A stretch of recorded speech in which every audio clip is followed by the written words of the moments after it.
Hi hello ఈరోజు English గ్రామర్కి సంబంధించి since are for ఎలా వాడాలో నేర్చుకుందాము. సిన్స్ అనేది స్టార్టింగ్ పాయింట్ ఆఫ్ టైంకి వాడతారు మరియు నేమ్ ఆఫ్ టైంకి వాడతారు. For example since Monday 2010. Next for వచ్చేసి డ్యూరేషన్ ఆఫ్ టైం అంటే ఈ టైం నుంచి ఈ టైం వరకు అని చెప్పడానికి, ఆర్ నెంబర్ ఆఫ్ టైం అనమాట, ఎన్నిసార్లు అని చెప్పడానికి. For 10 years example, for 3 days అలా. ఓకేనా. ఫస్ట్ ఎగ్జాంపుల్ చూద్దాం. I have been studying dash 5 years అంటే ఎన్ని సంవత్సరాలు చదువుతున్నాయి, డ్యూరేషన్ అనమాట, ఫర్ వాడతారు. I been schooling dash January అంటే స్టార్టింగ్ ఆఫ్ టైం కాబట్టి జనవరి, సో సిన్స్ వాడతారు. I been studying dash weeks now అంటే కొన్ని వారాల నుంచి చదువుతున్నాను అంటే duration, for. I been travelling dash a month అంటే ఫర్, ఒక నెల నుంచి ట్రావెల్ చేస్తూనే ఉన్నాను.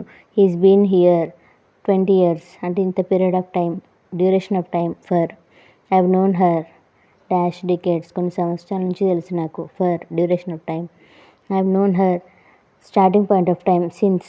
I have been learning English 3 years duration of time, for. I have been studying dash 4 more years duration of time, for. We have been in class ఇంత time నుంచి ఇంత time వరకు ఉన్నాం, డ్యూరేషన్ ఆఫ్ టైం, ఫర్.